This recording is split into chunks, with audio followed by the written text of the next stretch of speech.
বিশ্বকাপ নকআউটে রোনালদোর আক্ষেপের শেষ হবে আজ। সংখ্যার বিচারে তিনি ফুটবল ইতিহাসের অন্যতম সফল গোলদাতা। রেকর্ড, ট্রফি ও গোল এই তিন স্তরের উপর দাঁড়িয়ে গড়ে উঠেছে ক্রিস্টিয়ানো রোনালদোর বর্ণাঢ্য ক্যারিয়ার। তবু বিশ্বকাপের মঞ্চে এখনো তাড়া করে বেড়াচ্ছে পর্তুগিজ মহাতারকাকে। নকআউট পর্বে এখনো কোনো গোল করতে পারেননি তিনি। শুক্রবার ভোর 5টা বিশ্বকাপের শেষ 16 ম্যাচে ক্রোয়েশিয়ার মুখোমুখি হবে পর্তুগাল দলকে। কোয়ার্টার ফাইনালে তোলার পাশাপাশি ব্যক্তিগত সেই অপূর্ণ অধ্যায় শেষ করতে চাইবেন রোনালদো। 2006 সালের জার্মানি বিশ্বকাপে অভিষেকের পর তিনি বিশ্বকাপের নকআউট পর্বে মোট 8টি ম্যাচ খেলেছেন তিনি।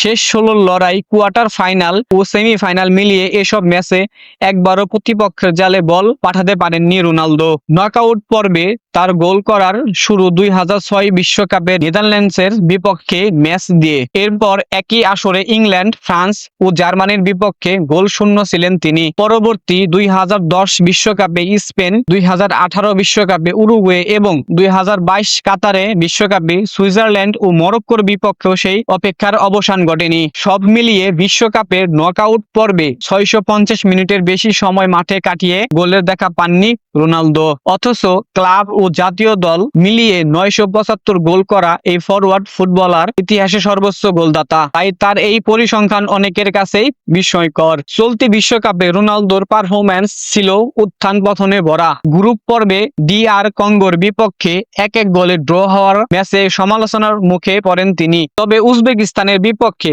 5-0 গোলের বড় জয়ের জোড়া গোল করে দুর্দান্তভাবে ঘুরে দাঁড়ান তিনি। ম্যাচ শেষে উচ্ছ্বাসিত রোনালদো ক্যামেরার সামনে বলে ওঠেন, "আই অ্যাম ব্যাক"। কিন্তু পরের ম্যাচ কলম্বিয়ার বিপক্ষে গোল শূন্য ড্রয়ে আবারও ছন্দহীন দেখা যায় তাকে। ফলে নকআউট পর্ব শুরুর আগে তার ফর্ম নিয়েও প্রশ্ন রয়ে গেছে। বিশ্বকাপে রোনালদোর মোট গোল এখন 10টি, যার সবকটি এসেছে গ্রুপ পর্ব থেকে। 6টি ভিন্ন বিশ্বকাপে গোল করা একমাত্র ফুটবলারও তিনি। এখন দেখার বিষয়, বিশ্বকাপের সবচেয়ে গুরুত্বপূর্ণ মঞ্চে যখন একটি ম্যাচই নির্ধারণ করে দেয় টুর্নামেন্টের টিকে থাকা বা বিদায়ের ভাগ্য, তখন ক্রোয়েশিয়ার বিপক্ষে কি অবশেষে দীর্ঘদিনের নকআউট গোল করা কাটাতে পারবেন রোনালদো?